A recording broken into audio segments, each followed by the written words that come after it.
After his disastrous battles against Morgan and Greene in the Carolinas, Cornwallis found new opportunities in Virginia. Virginia was practically defenseless. They had lost their enthusiasm for the war in many respects. This was a huge state, 700,000 people in Virginia, and this little British army was just marching up and down the state at will. Cornwallis received support in Virginia from the newest British general, Benedict Arnold. Arnold, for some time, led forces in the Virginia area. He would go into an area, destroy supplies, get at the militia, try to bring the area back under British control. The British had made Arnold a brigadier general, but he was unsuccessful in attracting enough deserters and loyalists to complete his legion. After some months in Virginia, Arnold led a raid on the area in which he was born and raised. He burned familiar New London, Connecticut to the ground. Near West Point, Allied generals Washington and Rochambeau discussed battle plans. Washington wanted to attack Clinton's army in New York, but Rochambeau had another idea: take Cornwallis on Virginia's Yorktown Peninsula.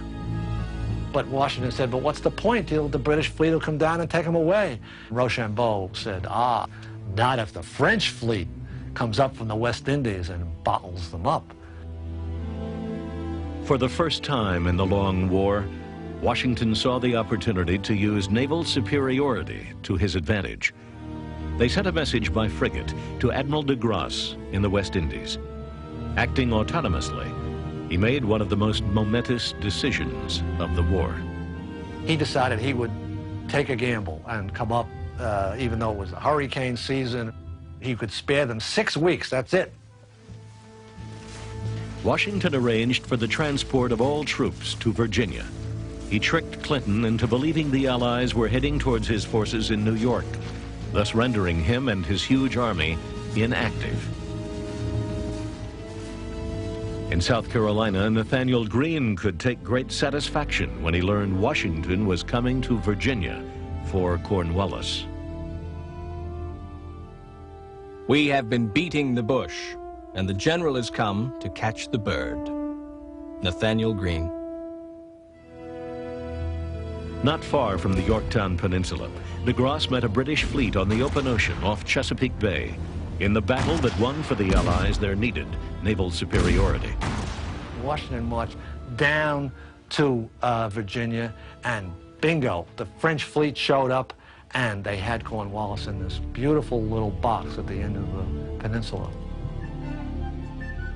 I caught sight of General Washington waving his hat at me with demonstrative gestures of the greatest joy. When I rode up to him, he explained that he had just received a dispatch informing him that de Grasse had arrived. Comte de Rochambeau.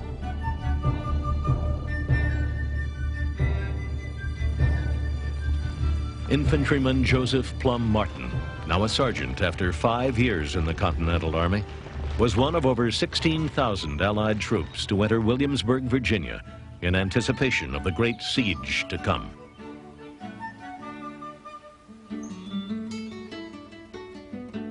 We prepared to move down and pay our old acquaintance, the British at Yorktown, a visit. I doubt not, but their wish was not to have so many of us come at once, as their accommodations were rather scanty. They thought the fewer the better the cheer. We thought the more the merrier. Joseph Plum Martin.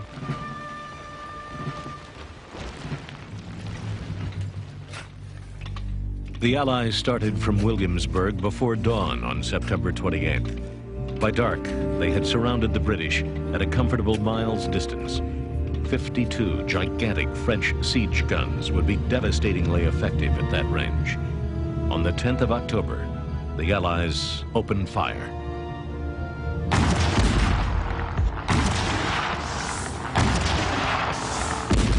The enemy threw bombs. 100, 150, 200 pounders. We could find no refuge in or out of the town. The people fled to the waterside and hid in hastily contrived shelters on the banks. but many of them were killed by bursting bombs and their houses destroyed. For the enemy fired in one day 3,600 shots from their heavy guns and batteries. Stefan Popp, German mercenary at Yorktown.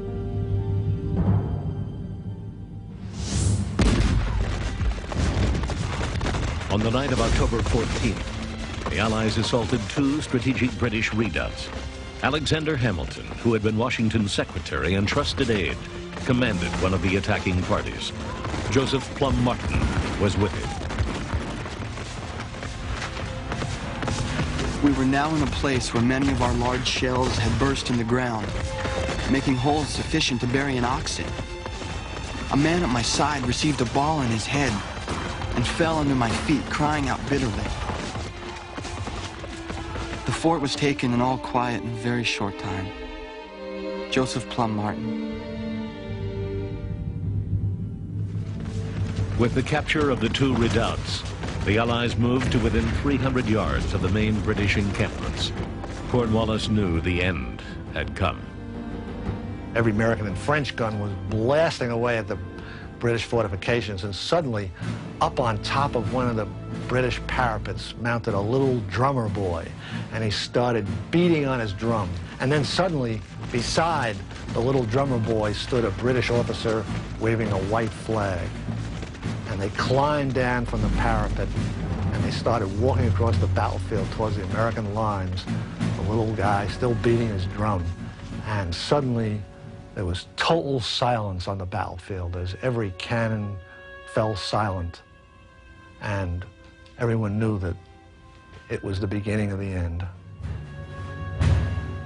I never heard a drum equal to it. The most delightful music to us all. Ebenezer Denny. Then Cornwallis had his letter of surrender delivered to Washington.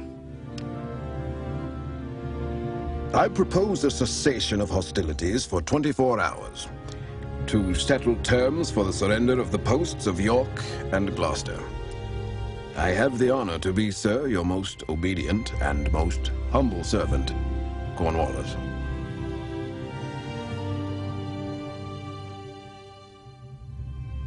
An ardent desire to spare the further effusion of blood will readily incline me to listen to such terms for the surrender of your posts and garrisons of York and Gloucester as are admissible. George Washington.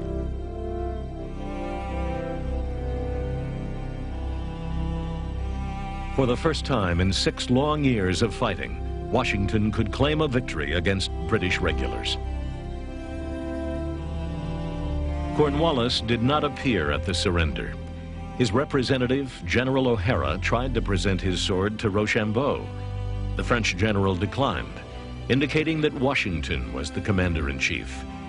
But Washington declined the sword as well, and had his representative, Benjamin Lincoln, who had surrendered the American army at Charleston, accept the enemy's weapon.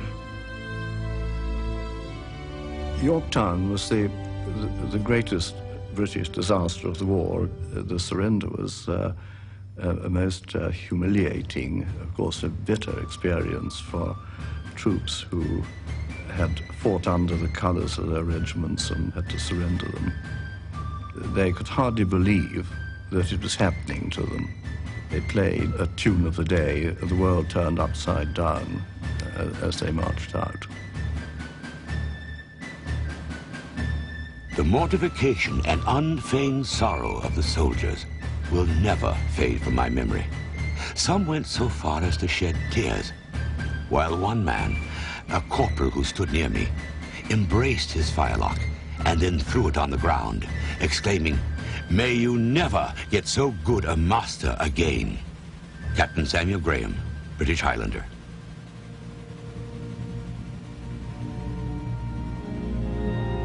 I noticed that the Allied officers and soldiers could scarcely talk for laughing, and they could scarcely walk for jumping and dancing and singing as they went about. An American officer, Yorktown, recounting the evening of surrender. In London, news of Cornwallis's defeat at Yorktown ushered in a new government, that was interested in ending the American war and concentrating on the war against France and Spain. In America, the great British defeat came not a moment too soon for the rebels. When Washington's aide, Lieutenant Tench Tillman, rode into Philadelphia to announce the Allied victory, the Congress was so destitute that its members had to reach into their own pockets for $1 apiece to pay for his travel expenses. Washington was wise enough to know that you can negotiate better from strength than weakness, and he feared that if he discharged his army, England would take advantage of his weakness in the peace negotiations. In the 2 years from the end of the Battle of Yorktown to the actual signing of the Treaty of Paris, those 2 years, in some ways, were probably the most dangerous of any of the 8 years of the Revolution. Washington moved his army to Newburgh, New York, where they waited in readiness through a long winter. In 1782, as a second threadbare winter approached, he warned the Congress of his army's growing dissatisfaction. The temper of the army is much soured and has become more irritable than at any period since the commencement of the war. George Washington. By early March of 1783, Washington pondered the problem in his Newburgh quarters. Congress had not adequately addressed the Army's grievances, and some of his highest officers had threatened revolt, a military coup. Every revolution except ours has turned on itself at the end and has devoured itself. Ours didn't, and it didn't because of the person of George Washington. Washington called for a meeting of the officers at nearby New Windsor, in this large wooden building called the Temple. After some deliberation, he chose to address the group himself. He told them that they had fought for all of these years for freedom, but there was such animosity in the group toward the way they'd been treated by Congress. He realized that he wasn't reaching them. And in one of those magic moments, he pulled a letter out to read to them from a congressman to prove that Congress was indeed interested in doing what was right by the soldiers and by the officers. He couldn't read it. And there was a moment of quiet as everyone in the room looked up to see what was wrong. He reached into another pocket and pulled out a pair of glasses and put them on and said, "Gentlemen, you will permit me to put on my spectacles, for I have not only grown gray, but almost blind in the service of my country." I don't believe anybody in the room heard the words of the letter, because in that moment, he, their commander for 8 years, reached into the heart of every one of them. And witnesses say there was not a dry eye in the room. Washington realized that. He finished reading the letter, folded it up, put it in his pocket, and walked out. From that moment on, there was no longer any thought of the Army rebelling against the Congress. And probably in that moment, in that one moment, Washington had saved the American Revolution.